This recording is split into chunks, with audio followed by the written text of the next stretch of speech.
I can hardly believe, with all we know now about lease operator programs and carriers, that drivers still continue to operate with lease operator contracts.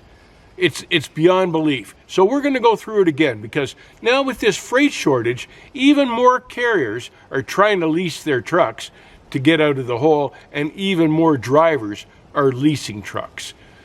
We need to talk about this. This video is generously brought to you by the folks at GP Transco. One of the easiest ways for carriers to make money these days is to lease trucks to unsuspecting drivers.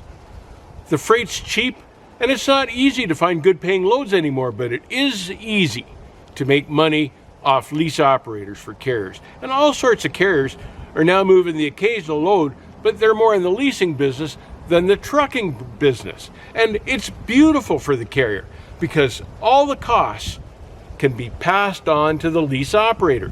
The fuel is too expensive, they pass that all on to the lease operator. The maintenance costs are too high. Again, pass it all off to the lease operator. Freight is slow, got to run for $1 a mile. They don't care. They're going to pass the loss onto the lease operator. And when the freight just goes right dead, the carrier still doesn't care, because they're making money from the payments the lease operators are making to them for the trucks. Criminal leasing practices by carriers has gotten so bad that the feds have formed a task force to look into this predatory practice, because thousands and thousands of drivers are losing their shirts, and it just can't be anymore. So the feds are finally going to step in. It's too bad they didn't step in years earlier.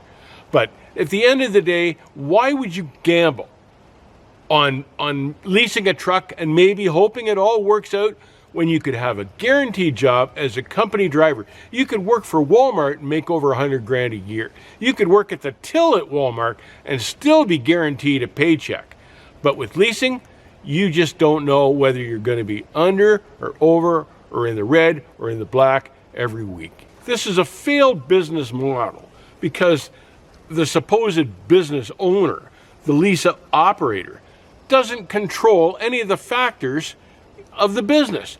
He can't control the cost of the fuel. He can't even control where he buys the fuel. He can't control all sorts of times where he has his maintenance done. He controls none of the factors that go into operating a successful business. It's all dictated to him by the carrier. The new trucks aren't particularly reliable these days. They have trouble with the emissions equipment. The carriers don't care. They're not fixing any of that stuff. They're passing all of those costs on to the lease operator. And the downtime is suffered through by the lease operator. It's a failing business. You'd be better off guaranteed job company driving than you would ever be leasing a truck from a carrier. Even if you leased it from a bank, you'd be better off than answering to the carrier, who can just suck your paycheck dry and leave you with a big fat zero come payday. GP Transco is one of the most sought after carriers in the United States. They're a highly exclusive carrier that hires only the best and most experienced company drivers. They offer top pay, a W-2 benefit package that's great, a 401k with a company match, and the best equipment on the road. If you're driving for GP Transco, you've made it to the top. And don't believe some of these YouTube channels that you see promoting lease operators and how great a deal that is and how much money you make. Those YouTube channels are supported by carriers that are leasing trucks to drivers. It's just like running a commercial for them. Don't believe them. Part of the biggest problem with leasing trucks is that the carrier never tells you the long-term costs of operating the equipment. So when the truck gets older, and some of these leases run 7 years, when the truck gets older, it's going to break down more and it's going to cost more.